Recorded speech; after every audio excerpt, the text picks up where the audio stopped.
Hello students, Himalaya EduHub welcomes you all. Myself Meghna and I am your English teacher, and today we are discussing the syllabus of English language. So let's start. So this is the syllabus which is given by NTA for CUET 2023. तो ये जो syllabus है आपका, ये सिर्फ English के लिए ही नहीं, बाकी जितनी भी लैंग्वेजेस हैं जो एनटीए ने ऑप्शन के अंदर आपको दी हैं उन सभी के लिए उतनी ही यूज़फुल है, क्योंकि सबका सिलेबस क्या है, सेम है, बस लैंग्वेज का डिफरेंस है। तो ये वीडियो उन सभी बच्चों के लिए यूज़फुल है जो इनमें से दी हुई किसी भी लैंग्वेज के अंदर अप्लाई कर रहे हैं, क्योंकि जो आपका लैंग्वेज का जो एग्ज़ाम पैटर्न है वो सबका यही रहने वाला है, बस लैंग्वेजेस आपकी क्या हैं वो चेंज होती रहेंगी। तो बेसिकली हम लोग आज यहाँ पे इंग्लिश लैंग्वेज का जो सिलेबस है उसके बारे में चर्चा करेंगे। बट बाकी भी ये जो आपकी लैंग्वेज, जैसे आप मान लो हिंदी, असमीज़, बंगाली, गुजराती, बाकी जितनी भी लैंग्वेज हैं, इसके अलावा और भी लैंग्वेजेस दी हुई हैं आपके ऑप्शन के अंदर, उन सभी के लिए सेम टू सेम सिलेबस है, यही सबका पैटर्न रहता है। तो हम इसके ऊपर चर्चा कर लेते हैं। तो सबसे पहले आपके क्या आएगा, रीडिंग कॉम्प्रीहेंशन।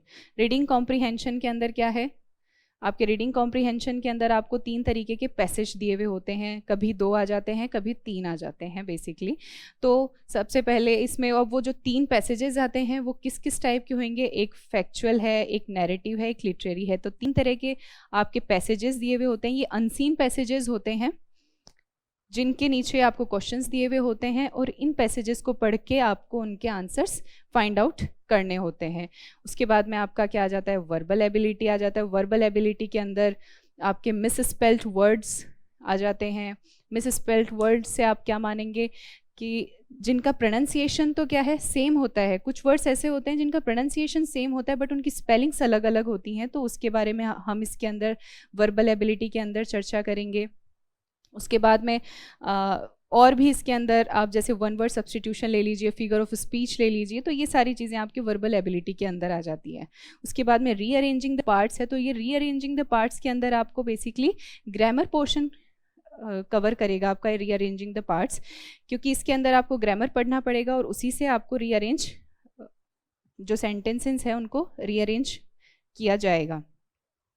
जैसे कि आपको ऑप्शंस दे दिए जाएंगे अलग अलग, जैसे जंबलिंग आप जिनको बोलते हैं, जंबल्ड वर्ड, वैसे ही जंबलिंग द सेंटेंस होता है। तो वो आपको सारे पोर्शंस अलग अलग दे दिए जाएंगे, उनको एक सही पैटर्न के अंदर आपको लगाना है, तो वो रीअरेंजिंग द पार्ट्स के अंदर आ जाएगा। उसके बाद में आपका आ जाता है चूजिंग द करेक्ट वर्ड। उसके बाद में आपके आ जाते हैं synonym and antonym and then vocab. तो बेसिकली जो एनटीए ने आपको सिलेबस दिया है वो ये है, ये मेन टॉपिक्स हैं।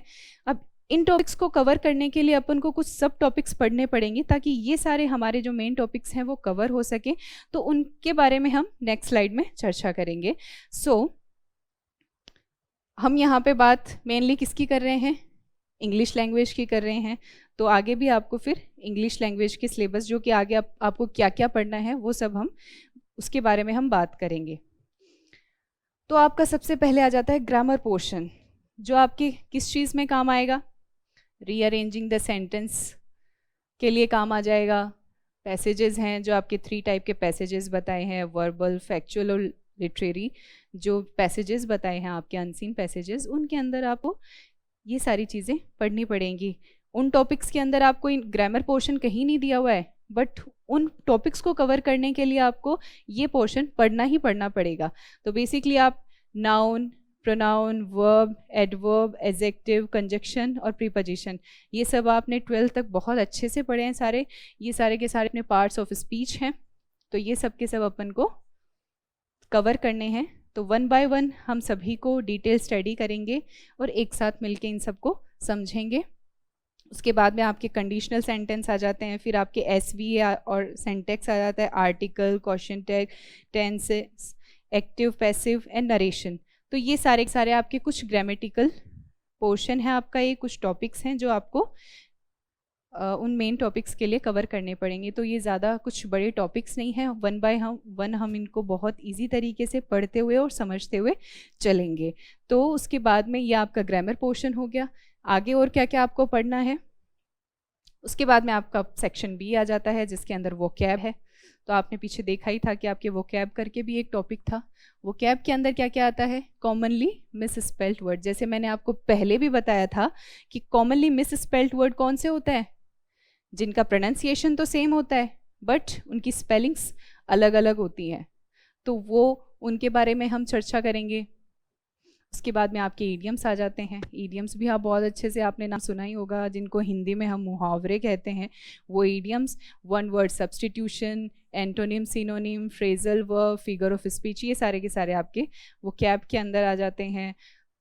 और ये सारी की सारी, जैसे आपको फिगर ऑफ स्पीच जैसे है, ये आपको जैसे जो आपका पैसेज है, अनसीन पैसेज जो आपका है लिटरेरी, उसके अंदर बेसिकली कभी कभी क्या है, फिगर ऑफ स्पीच से रिलेटेड क्वेश्चंस आ ही जाता है, तो उसके लिए आपको ये कंप्लीट करना पड़ेगा। फ्रेजल वर्ब, एंटोनिम, सिनोनिम के अलग अलग क्वेश्चंस आ जाते हैं, वन वर्ड सब्स्टिट्यूशन के भी अलग क्वेश्चंस आते हैं।